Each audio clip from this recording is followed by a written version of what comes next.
Alright, as the halfway mark of the 2025 NFL season gradually approaches, there have been no shortage of big-name stars who have, disappointed tremendously up to this point. But at the same time, some of the game's more impactful players are little-known dudes who are completely flying under the radar. So, with that being said, how about we dive into 5 NFL stars who have underperformed tremendously up to this point, and 5 no-names who have exceeded expectations.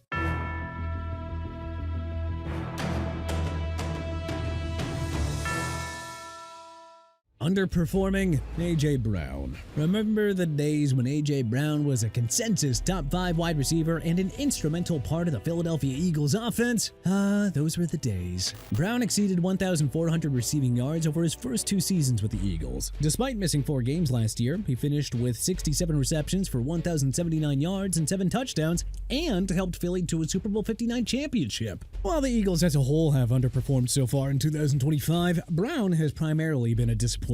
With running back Saquon Barkley also playing well below expectations, the Eagles really needed their superstar wide receiver tandem of Brown and Devontae Smith to step up. Smith has held up his end of the bargain, but Brown has been mostly invisible for the Eagles up to this point. He's on pace to set career lows by a country mile, which is absolutely unacceptable considering his track record on the defending Super Bowl champions. There are reports about a rift in the Eagles locker room, with Brown's name popping up aplenty in trade rumors. We've seen that GM Howie Roseman is not afraid to move on from a star player if his roster needs a shakeup. So, I don't think it's a stretch to think that Brown is on borrowed time in Philadelphia. If his production continues to disappoint, then trading Brown will be a much easier call for the Eagles. Overperforming? Trey Tucker. Coming into 2025, the excitement of the Las Vegas Raiders offense primarily centered around rookie running back Ashton Jeanty and second-year tight end Brock Bowers. Of course, new starting quarterback Geno Smith and 1,000-yard receiver Jacoby Myers were worthy of their own hype as well.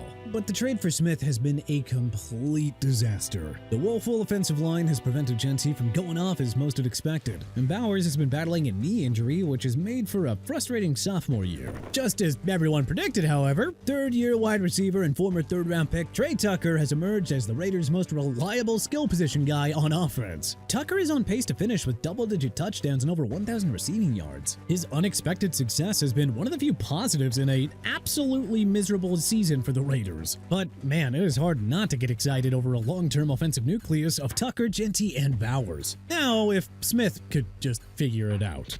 Or if the Raiders could find a quarterback who actually maximizes the talent around him. Underperforming? Sauce Gardner.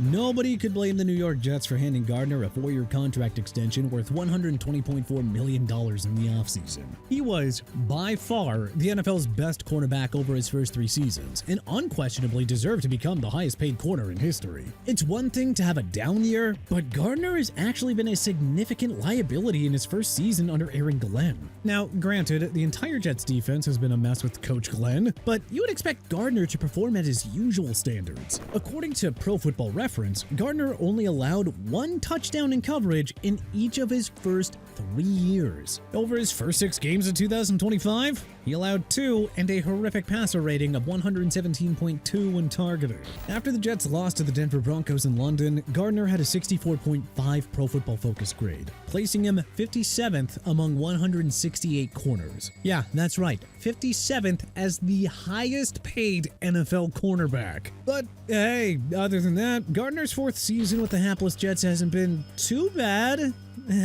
Overperforming?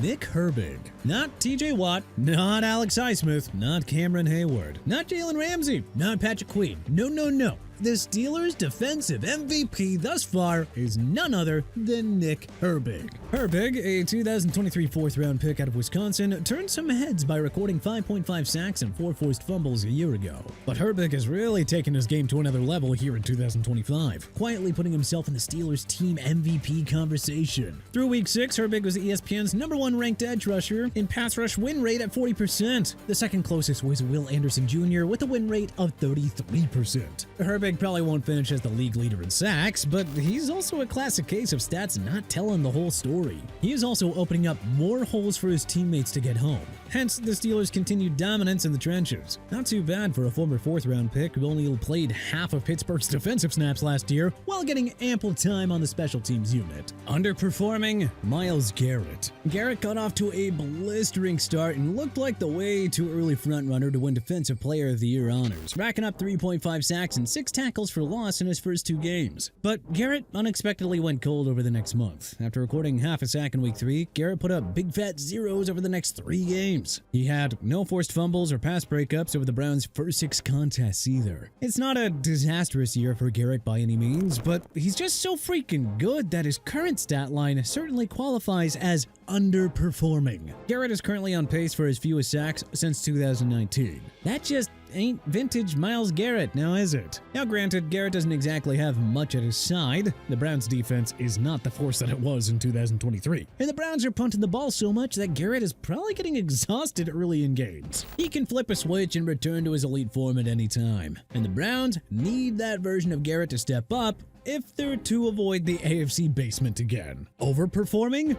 Ryan Fitzgerald. Who says kickers don't matter or don't get enough love? The Carolina Panthers entered 2025 with minimal expectations, but Dave Canales' resilient group has managed to hang around in the playoff race. It's thanks mostly to Bryce Young, Tedero McMillan, and Rico Dowdle, and the virtually automatic kicking of Ryan Fitzgerald. Fitzgerald, who signed with the Panthers as an undrafted free agent out of Florida State, made 10 of his first 11 field goal attempts and 12 of 13 extra point attempts through 6 games. His 2 misses came in a Week 4 blowout loss to the New England Patriots, so it's not like they made a difference anyway. Fitzgerald has done his job in clutch situations, including the game-winning field goal against the Dallas Cowboys in Week 6 as time expired. Finding reliable kickers these days is not easy, but the Panthers certainly struck gold in picking up Fitzgerald. Underperforming, Chris Jones. Injuries, Rashee Rice's suspension, and uncharacteristic breakdowns on defense are why the Chiefs have looked surprisingly vulnerable this far. Not that it's unfair to blame the 3-time Super Bowl champion, but the Chiefs' D usually only goes as far as Chris Jones will take him. And so far, well, he hasn't really shown up. Jones had just 1 sack during Kansas City's sluggish 3-3 start with a disappointing 57.5 PFF grade that ranked 104th among 187 interior defensive linemen. Yeah, that's right, Stone Cold Jones isn't even playing like a top 100 guy in his position. Now obviously, it's premature to think Jones is past his prime and won't eventually figure it out. But this is a very disappointing start to his 2025 season, and the Chiefs need prime CJ to show up if they're gonna make another run at the Super Bowl. Overperforming? Jordan Brooks. Almost nothing has gone right for the Miami Dolphins this year. Tua Tagovailoa has become a bottom-tier quarterback. Tyreek Hill suffered a season-ending injury in Week 4. The offensive line is atrocious, and the defense can't stop a nosebleed. It's honestly hard to find many positives in Miami, especially on the offensive side of the ball. But if there's one player who's working his tail off and is worth watching the rest of the way, well, it's veteran linebacker Jordan Brooks. A former first-round pick of the Seattle Seahawks in 2020, Brooks never fully lived up to expectations in Emerald City. The Dolphins took a chance on the Texas Tech product by signing him to a 3-year deal worth $26.25 million in free agency. Brooks had a solid first season in South Beach, finishing with 3 sacks, 6 pass breakups, and 143 combined tackles. And yet, the veteran linebacker has taken his game to another level on the horrible 2025 Dolphins of all teams. Even after Miami lost 5 of its first 6 starts, Brooks was leading the NFL in tackles with 66. If he ends up leading the league in that category, Brooks will be the first Miami player to take home the tackles crown since Zach Thomas, who won it in 2002 and 2006. Underperforming? Brian Thomas Jr. If someone were to tell you at this point of the season that the Jaguars would be above 500 and in the AFC playoff race, you would have assumed that Trevor Lawrence, Brian Thomas Jr., and Travis Hunter immediately formed an explosive pass-catching trio. But an explosive pass-catching trio is not what the Jaguars have right now. Instead, they're leaning on the stingy defense and a career year from Travis Etienne Jr., while T-Law, Thomas, and Hunter try to get on the same page. It was reasonable to expect big things from Thomas, who led all rookies with 1,282 receiving yards on a terrible Jacksonville team. With Liam Cohen taking over as the head coach, how could Thomas not take his game to another level? But it's been a fairly disappointing season all around for the second-year wideout from LSU. And considering that Hunter hasn't made much of an impact on offense, it's extra baffling that Thomas hasn't been able to step up his game. Thomas didn't have a touchdown in his first 5 games, finally erasing the 0 with a TD in Week 6, which was a loss to the Seattle Seahawks. He was held to under 60 yards in his first 4 games, too. And don't forget those horrific drops that he had against the Cincinnati Bengals in Week 2, seemingly because he was too scared of contact on the play. Had Thomas toughed it out there, the Jaguars would have been 5-0 to start their season. It's just uncharacteristic for a prized receiver to have an excellent rookie year and then followed up by being invisible for long stretches. If the old Brian Thomas can show up, then there's no telling how special the Jags offense can be. Overperforming, Devin, Lloyd.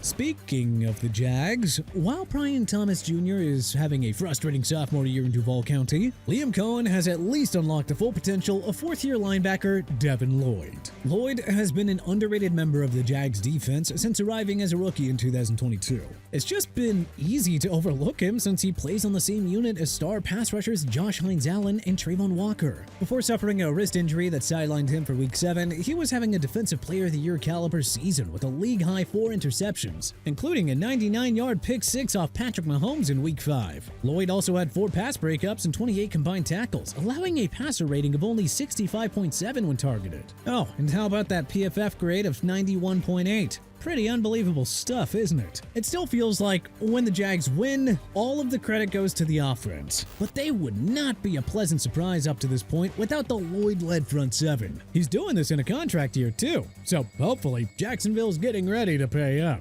All the attention was on Trayvon Walker when the Jaguars selected him first overall in 2022, but the Jags also hit the jackpot with Lloyd, the number 27 pick in that year's draft. He has far outplayed his rookie deal, and soon it's gonna be time to pay up.